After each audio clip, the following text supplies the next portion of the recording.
Halo sahabat Latsar, perkenalkan, nama saya Fatrikia Irmayanti Sinaga, peserta Latsar CPNS tahun 2021, Angkatan 51, Kelompok 3. Sekarang, saya akan mencoba memaparkan nilai-nilai dasar ASN, yaitu komitmen mutu, pengampu materi, Ibu Yam Nurmahlia SSTM Kes, yang diselenggarakan oleh BPSDM Provinsi Sumatera Utara bekerjasama dengan LPP Agro Nusantara wilayah Medan.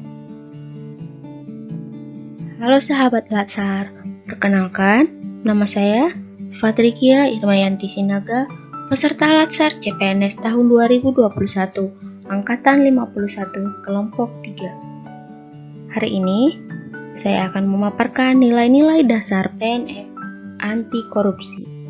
Pengampu materi, Ibu Yam Nurmahlia SSTM Kes, penyelenggara BPSDM Provinsi Sumatera Utara, bekerjasama dengan LPP Agro Nusantara wilayah Medan.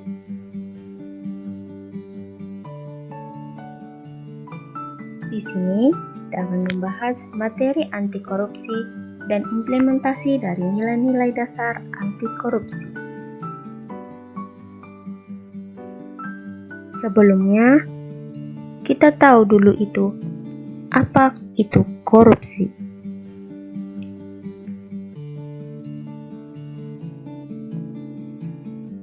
Korupsio atau corruptus berarti kerusakan atau kebobrokan.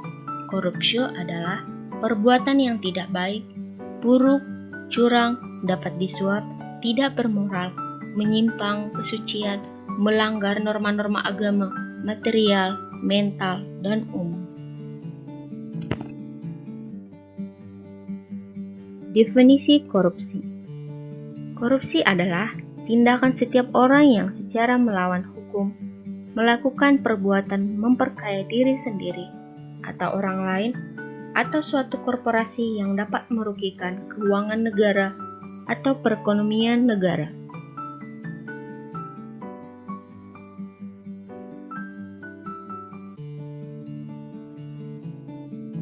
Selanjutnya, jenis-jenis korupsi. Yang pertama, kerugian keuangan negara. Yang kedua, suap menyuap. Ketiga, penggelapan dalam jabatan. Yang keempat, pemerasan. Kelima, perbuatan curang. 6, benturan kepentingan dalam pengadaan. 7, gratifikasi.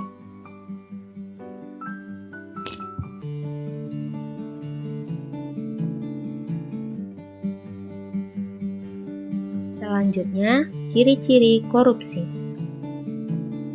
Ciri-ciri korupsi yang pertama, dilakukan lebih dari satu orang. Yang kedua, merahasiakan motif. Yang ketiga, ada keuntungan yang ingin diraih. Keempat, berhubungan dengan kekuasaan atau kewenangan tertentu. Kelima, berlindung di balik pembenaran hukum. Keenam, melanggar kaidah kejujuran dan norma hukum. Kedelapan, mengkhianati kepercayaan.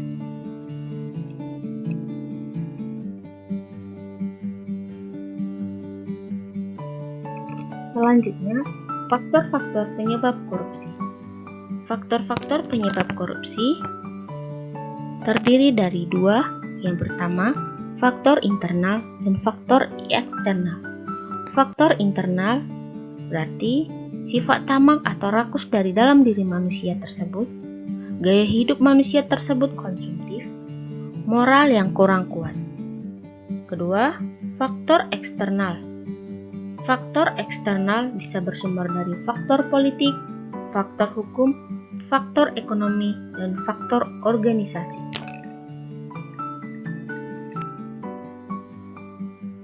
Faktor-faktor penyebab korupsi bila dilihat dari sudut pandang organisasi meliputi kurang adanya teladan dari pemimpin, tidak adanya kultur organisasi yang benar, sistem akuntabilitas di instansi pemerintah kurang memadai, manajemen cenderung menutupi korupsi di dalam organisasi, dan yang terakhir, lemahnya pengawasan.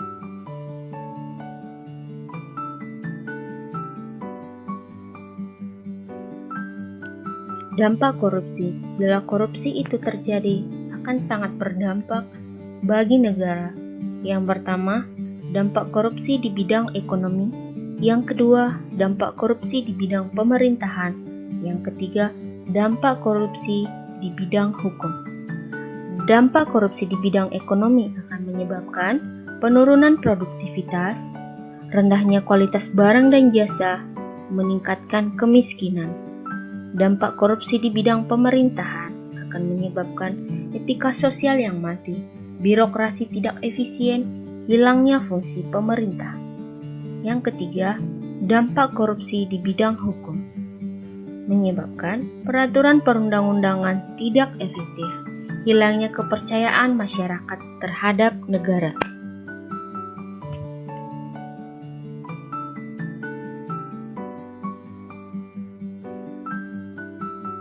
Dampak berikutnya yang terjadi, dampak korupsi di bidang politik. Dampak korupsi di bidang pertahanan keamanan, dampak korupsi di bidang hukum.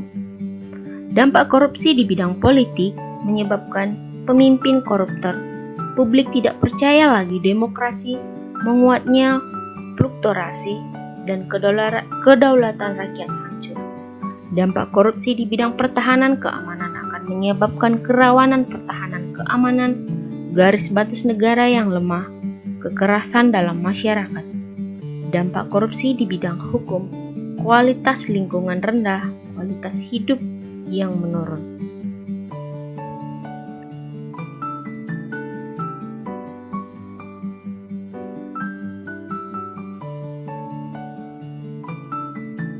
Nilai-nilai yang harus ditanamkan dalam diri kita masing-masing supaya tidak terjadi korupsi. Nilai-nilai anti korupsi. Yang pertama, jujur. Yang kedua, peduli. Ketiga, mandiri. Keempat, disiplin. Kelima, tanggung jawab. Keenam, kerja keras. Ketujuh, sederhana. 8, berani. 9, adil.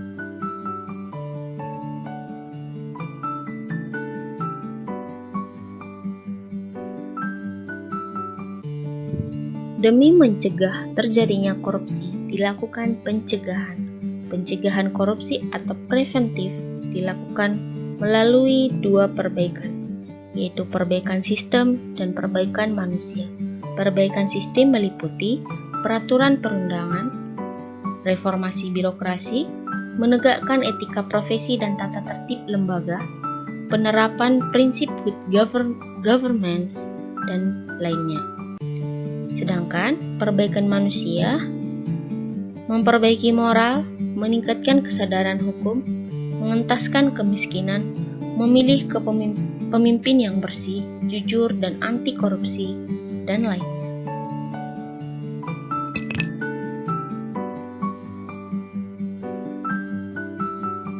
Berikut implementasi nilai-nilai dasar anti korupsi saya sebagai seorang apoteker yang saya laksanakan di unit kerja saya, Puskesmas Singosari, Kota Pematang Siantar. Yang pertama, jujur. Saya jujur dalam memberikan obat kepada pasien. Yang kedua, peduli. Membantu rekan kerja yang mengalami kesulitan, peduli terhadap pasien yang sulit memahami cara minum obat. Yang ketiga, mandiri. Melaksanakan tugas tanpa menunggu perintah dari atasan. Disiplin, hadir dan meninggalkan puskesmas tepat waktu, tidak meninggalkan puskesmas tanpa izin atasan, menaati segala peraturan perundang-undangan dan peraturan berpakaian sesuai dengan jadwal. Tanggung jawab, melaksanakan semua tugas dengan sepenuh hati, memberikan obat dan menjelaskan aturan pakai dengan sepenuh hati.